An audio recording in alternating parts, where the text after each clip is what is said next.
What's up guys, Jakob Owens here for the Buff Nerds. Tom here. And today we're going to talk to you about our favorite filters when it comes to using them on set for our films and music videos. Let's check it out. So there's different things you can put in front of your lens. First off, I think the most common one that's used is an ND filter. They come in different sizes. They have some that fit into a 4x5 matte box. It's pictured like this. They come in different strengths. Basically, quick rule of thumb, something to remember, every 0.3 is one stop. So if you have a 0.3 ND, that's one stop. If you have a 1.2, that's 4 stops. And it basically just goes right into your matte box. Goes right in and slides in. Allows you to sort of get a lower f-stop in bright day environments. And they make different ones that actually will screw onto your lens. I think you have a set of those. And those are NDs that'll go on to like a 77 millimeter. Most Canon lenses are 77 millimeters. So for my Canon lenses, I have a set of Tiffin ND filters. So these will screw on to the front of my Canon lenses when shooting outside. So we use these filters when we're shooting on the Red Epic. You drop it in the matte box, and that's how you get the ND filters in front of your lens.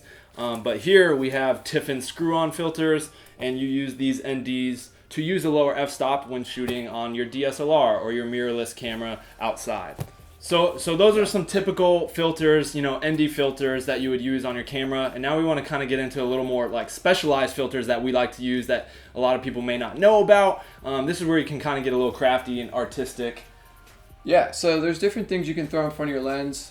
I mean, one of the common things that I think a lot of people say online is cameras are so sharp, they shoot 8K and the lenses are just brand new and everything's really clerical and kind of sterile sometimes. So, I think a lot of what we love about film is it's kind of soft and it's forgiving and it's, there's some like fun elements of that sort of vintage look. So if you don't have like vintage lenses and you want to achieve that same softness you get on shooting on film, there's different things you can throw in front of your lens that'll actually sort of give you that sort of look, especially if you're shooting like a pop video or something that has like maybe a female artist or a female subject where you really want to have softer skin.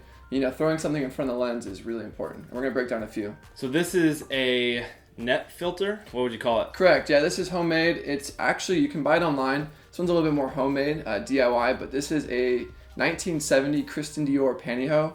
Just cut it out, put it into a 4x frame, and if you throw this in front of the lens, we'll do a little demo while we're talking about this, but it actually takes your highlights and just blooms them out. And it's very similar to like what film would do when you just shoot like a bright source.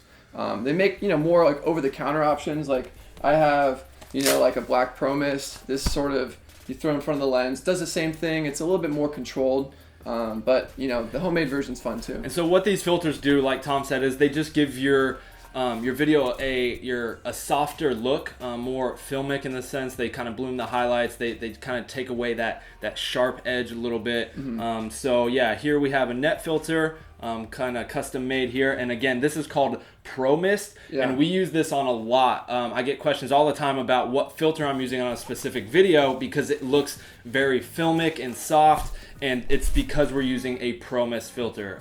We really like to use this one and we use it a lot. So there's different kinds. There's white Pro Mist. White Pro Mist is a little aggressive. If you're shooting like a dream sequence or something, like maybe it's better for that, but literally the whole image is soft. Black Pro Mist is actually really great because it kind of just targets the highlights in my experience, and it actually lifts the contrast a little bit, so it gives you a little bit more of that filmy look. So Black Pro Mist is our favorite, but there's hundreds of kinds. There's Glimmer Glass but BPM is our favorite, and it comes in different strengths.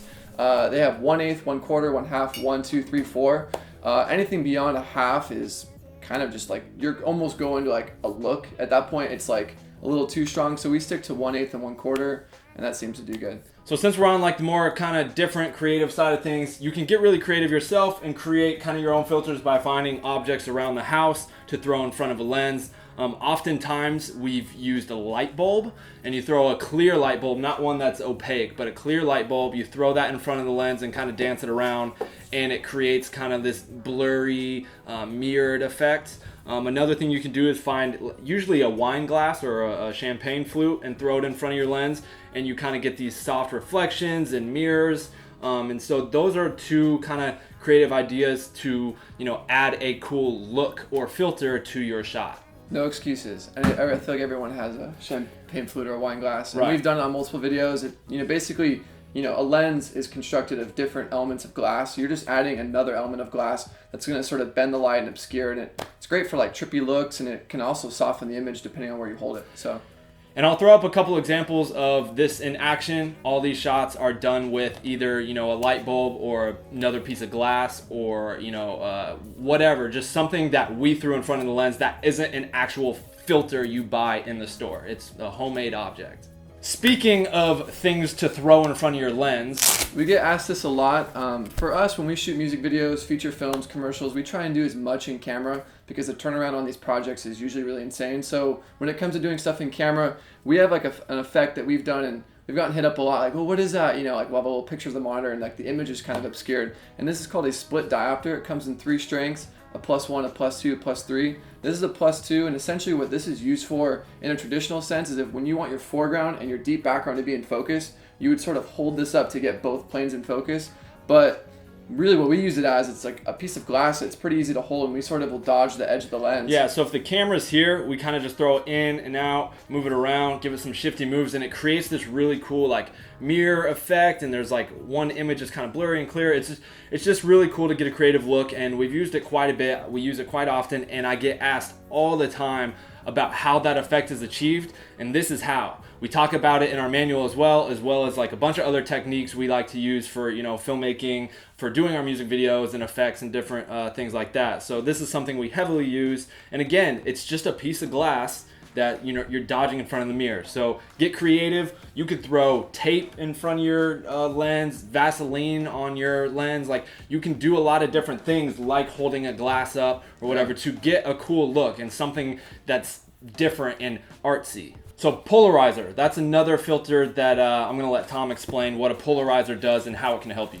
Yeah, so a polarizer is similar to an ND. When you throw it in front of your lens, you're gonna find it's about a 1 to 2 stop sort of exposure loss. It's about an N6 kind of built in, but it's actually graduated. And what it does is when you put it in front of your matte box and rotate it, it's actually bending the light that hits the lens. So if you're shooting through a window or you wanna get rid of a reflection in your matte box, if it's circular, you should be able to rotate the front element, and as you do it, you'll notice sort of sheen and reflections will actually fade away. So when you're shooting like a car interior, so you have a hood mount and you're trying to see your subject driving the car, throw this in, rotate it a few degrees, and it'll actually bend the light so you can see right through the window. And here's another version of a polarizer. This is what you would just screw onto the front of your lens, whether it's Canon, Sony, Tokino, whatever your lens is, you can buy polarizers from them, and same kind of thing. This screws on in front of your lens, and you rotate it to see through these reflections. If the water on the ocean is really hot, you cut down that glare. If you're trying to look through a car window and it's just super glary, you can kind of just basically see through that and cut down on the glare. So here's a more cheaper, you know,